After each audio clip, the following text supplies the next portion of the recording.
국민의힘 쪽에서 나경원 후보 출마와 동시에 안철수 후보를 향한 네거티브를 동시다발적으로 쏟아냈습니다.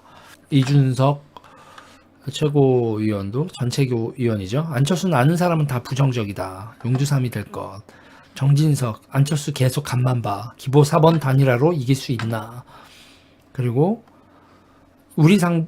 그리고 이제 여권에 도움 준 사람, 나경원 후보, 이렇게 한 셋 정도 얘기를 할 수 있겠네요.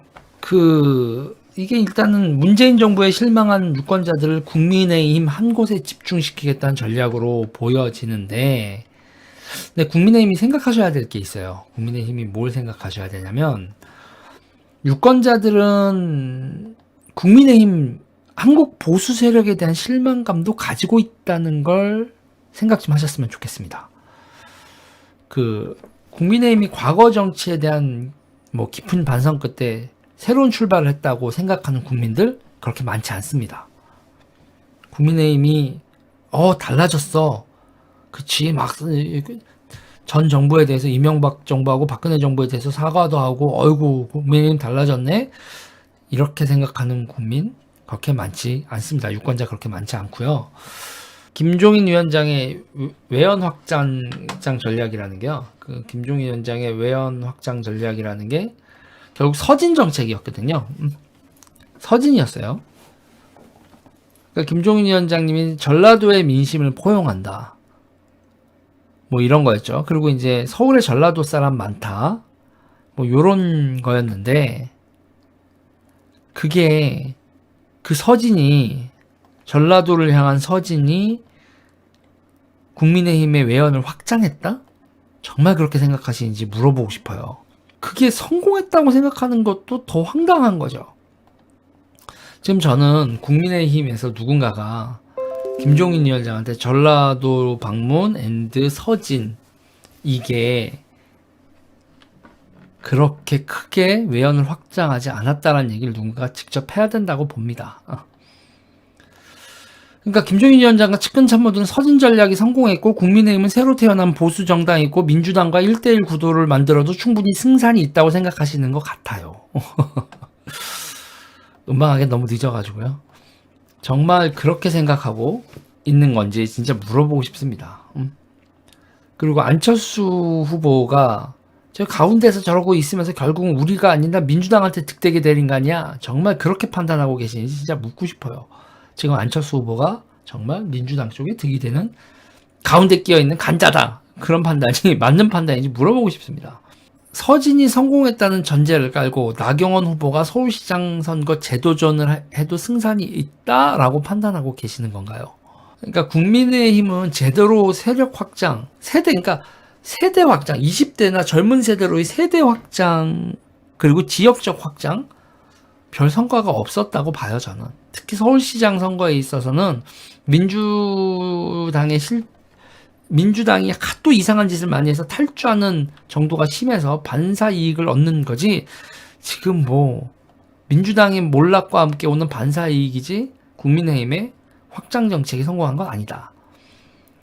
그리고 전 과거를 반성했다. 라고 하면서 새 출발하는 첫 선거잖아요, 이 보궐선거가. 근데 이 국민의힘이 지금 첫 보궐선거로 나경원 후보가 새 출발하는 후보로 적당한가? 그것도 갸우뚱합니다. 그리고 오늘 이 네거티브를 보면서 이제 진짜 드리고 싶은 말씀은 국민의힘이 단독으로 이길 수 있다라는 판단을 하시는 건 정말 오산이라는 얘기를 말씀드리고 싶고, 지금 필요한 건 안철수 후보와 국민의힘의 그냥 단순히 단일화가 아니라 유권자들을 품는 게 중요하겠죠. 유권자들의 정권 교체에 열망을 담아서 유권자들을 뭉치게 하는, 그게 어느 때보다도 중요하죠. 단일화만 되는 게 아니라 단일화를 통해서 유권자들을 모아내야죠. 결국은 저 둘 중에 한 명 저렇게 단일화 되는데 꼴보기 싫어 죽겠네 하고 유권자들이 떠나버리면 그게 무슨 단일화냐는 얘기죠. 그러니까 지금 제가 조금 전에 이제 라이브 켜놓고 이제 여러 가지 의견을 보면서 느낀 게, 지금 유권자들끼리 세력들끼리 반목할 가능성이 대단히 높다. 이런 게 보여져요.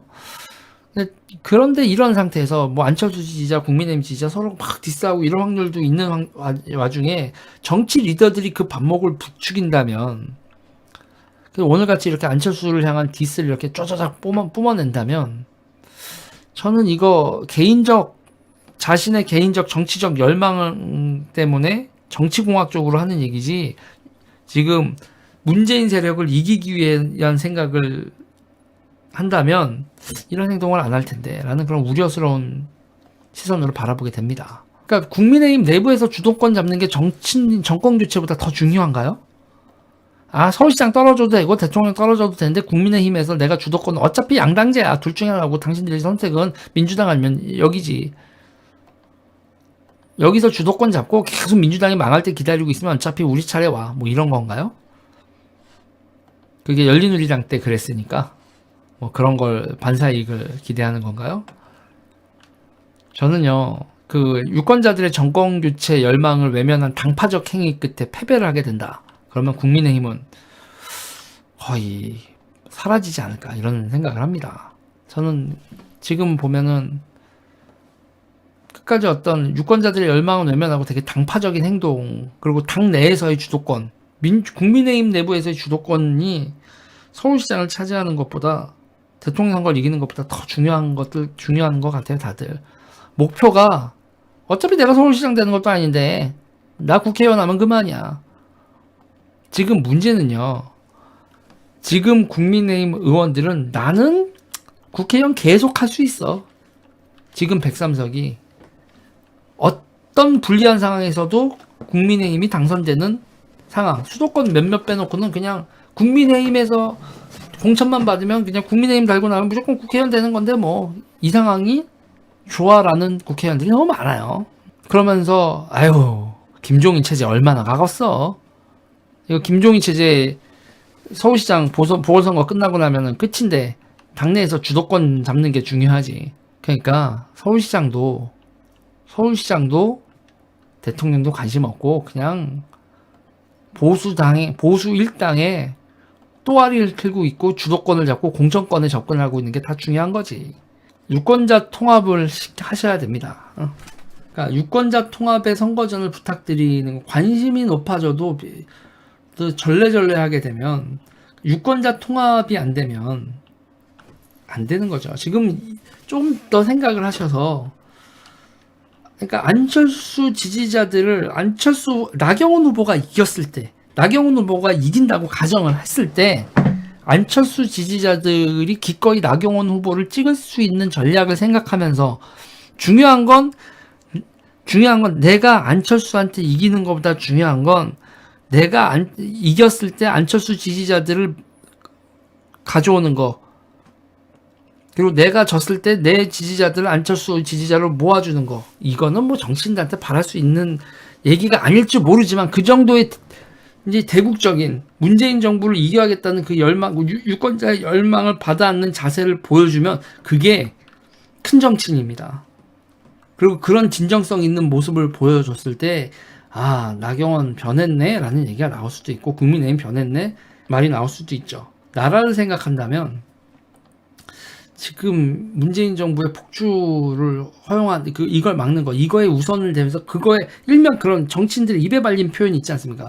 내가 문재인 정부 연장을 막는데 미랄이 되겠다. 후보로 나오는 건 내가 뭐가 되겠다가 아니라 내가 이 정권을 막는 거에 미랄이 되겠다. 이런 자세를 말뿐만 아니라 확실한 태도를 좀 보여줬으면 좋겠다는 거죠. 오늘 네거티브, 국민의힘의 안철수를 향한 네거티브는 정말 실망스럽고, 국민의힘 여전히 시대착오적이네요 라는 생각을 하게 만듭니다. 자, 한심한 작태였고요. 좀 이러지지 않았으면 한다. 여러분 좋아요 눌러주세요. 구독 눌러주세요.